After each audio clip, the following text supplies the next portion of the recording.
Dumalo sa turnover ceremony ng Davao City Police Office si President-elect Rodrigo Duterte. Sa naturang okasyon, nagpaalam na bilang Davao City Police Director si Senior Superintendent Vicente Danao Jr. kasabay ng pagpapakilala sa bagong mamumuno ng DCPO.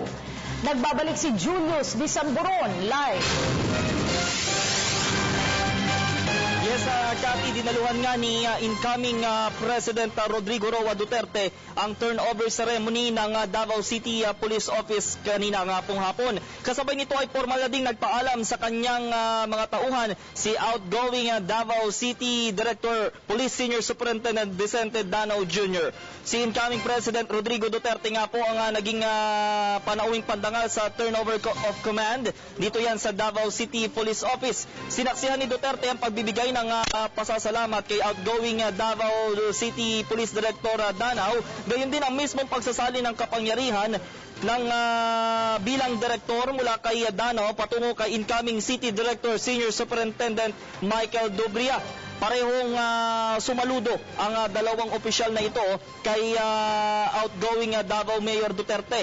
Sa kanyang talumpati, bukod sa epektibo at dapat mabilis at maayos na trabaho ng pulisya, ay muli nga pong iginiit ni Duterte ang kanyang posisyon laban nga po sa droga sa ating bansa. Sabi nga po ni incoming President Duterte, paalala nga po niya ito sa mga pulisya, do your job and tell the truth.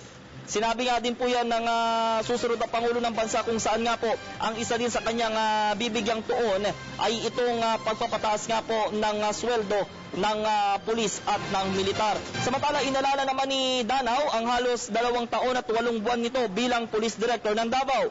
Dito din niya ipinagmalaki ang mga solusyon o hakbang kontra krimen gaya nga po ng offline litis at isumbong mo kay CD. Hayag ba ni Danao na wala silang kinikilingan kahit kabaro nila ay hinuhuli lalo kung nagkasala ito sa batas. Habang si Dobria naman po ay inilahad ang kanyang mga plano para sa Davao Police sa unang araw niya sa pwesto bilang direktor. Bukod din sa sweldo, Cathy, ay ipinagmalaki din naman ni Danao at ni Dobria maging po ni Duterte ang maayos na kagamitang pangresponde ng DCPO gaya nga po ng Police Mobile na siyang magpapakita din sa taong bayan lalo na sa mga Davaoeños na hindi magiging tamad at mas maaasahan sa pagpapanatili ng seguridad ang kanilang mga pulis. Live pa rin mula dito sa Davao City, Julius Disamburon, Telebisyon ng Bayan. Daghang salamat, Julius Disamburon.